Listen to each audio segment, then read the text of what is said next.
Dünün bir soradı. WhatsApp'ta soradılar. Hafız dedi. Allah bilen benden arasında vasıta var mı? Kimin ya falani yetişe or deyip çağırayın. Şehitleri, evliyaları, pirleri, peygamberleri. O da gidip Allah'tan diletin. Şeyle burada bağımazsın şimdi. Bolcaklar mısın? Menesin gayri mümkünatı dedi. O ne deyip gayri mümkünat? Çünkü ölüp giden adamlar bizden haberi yok. Enki kaviyetlerin delil ölüp giden adamların bizden haberi yok ona. Şundan anırda güçlü delil yok. İsa Aleyhisselam'ın vakiyeti geliyor. Sure-i Ma'ide'nin ahirinde ayet 10'da, sedifte, sedicde şu tağda İsa Aleyhisselam eti kıyametin Allah getireceğini aydıptır. Tamam Beni İsrail'leri üşürecek Allah Teala. Şu tağda dağıtlığa geçecek Allah Teala İsa Aleyhisselam. Sen ayıttın mı şulara?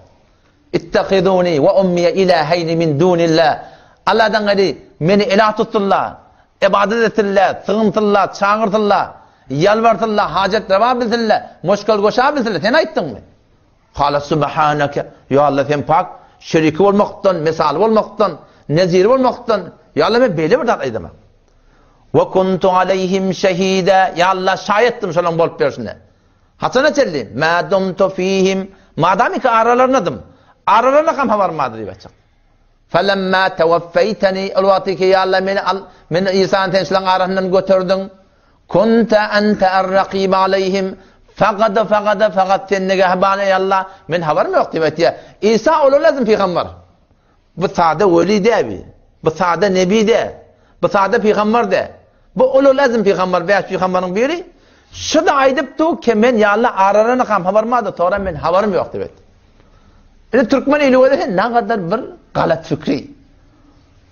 Şu kavrın başına varıp ya falanı iten Huday'dan dile var. Baba şu öyle adam sana dua edene ne mi? Diğer adam sana dua edene ne mi? Hacağı bana dua edip ver. Bırakın. Ölüp beten adam sana dua edip vermeli. Ölüp beten adam. Ölü yalhan tamam. Ölüp beten adamın halatı var. Ya cenneti iş o. Ya cehennemi iş o. Şundan başka bir dağıtı yok kabırda.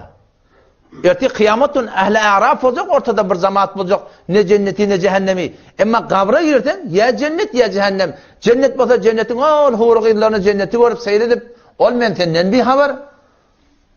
Ondan sonra cehennemi olsa şöyle azap ferişlerin elinden kaçıp o tane nezir adam başka birinin halini o demeli.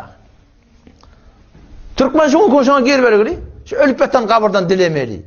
Acayip bir tomaşa. Ama ben dedim o da dedim. Bakın eğer dua ettirmeli olsa sen şunu isteyen ki sana bir dua etsin.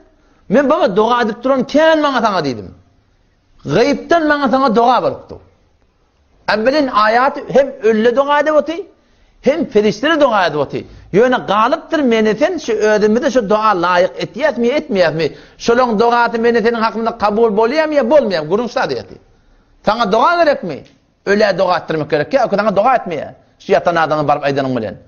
Sana dua edip tu ölüp yatan adamla dua ettirmek gerek ya olur. Nerede gariptir? İmam Taberi rahmetullahi aleyhin bir tane kitap var. Ahvalul Mevta deyip.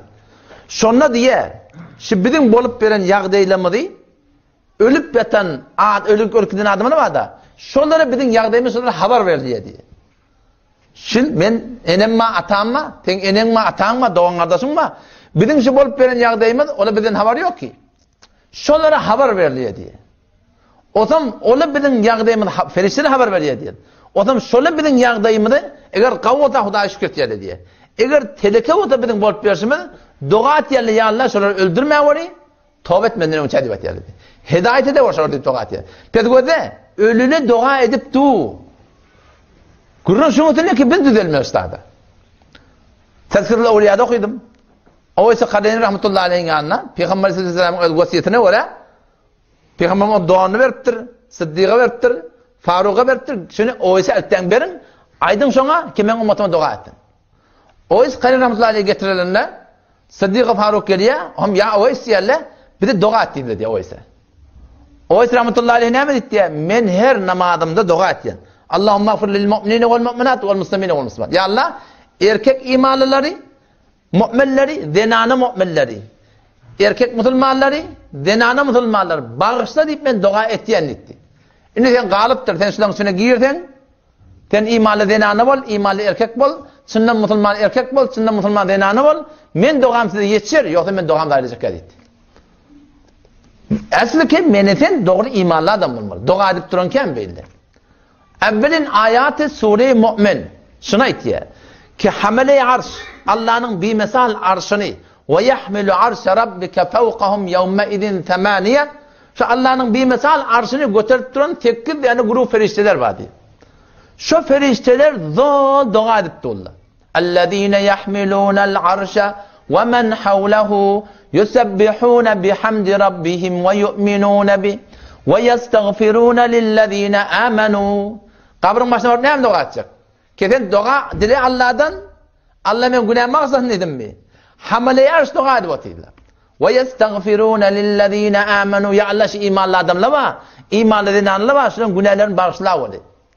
رَبَّنَا وَسِعْتَ كُلَّ شَيْءٍ رَحْمَةً وَعِلْمًا فَاغْفِرْ لِلَّذ۪ينَ تَابُوا وَاتَّبَعُوا سَب۪يلَكَ. Ya Allah şunun günahlarını mahvet. Tövbe eden adamlar var, erkekten heleden, şunun günahlarını mahvet. Ondan sonra وَقِهِمْ عَذَابَ الْجَح۪يمِ. Cehennemin odundan necat ver. Ferişler şu dua ettiler. Ondan sonra kabrin başına kime dua ettirecek? Kime dua ettin sana? Ödüne, oğlun sana, enana sana, cenneti olsun mu? Ferişteler hamile yarış dua ettiler.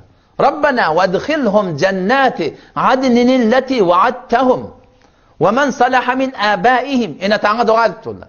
وَاَزْوَاجِهِمْ oğlun sana dua ettiler. وَذُرِّيَّاتِهِمْ oğlun sana dua ettiler. اِنَّكَ أَنْتَ الْعَز۪يزُ الْحَك۪يمُ.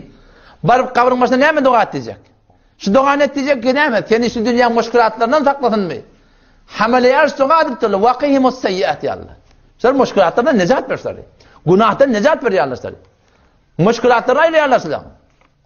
Şu galet fikri Türkmenine ayrılık gideler. Uluqun guruna tutturlar. Kabrin başına var dilemeli. Başır tavılmaptır dilemeni. Katı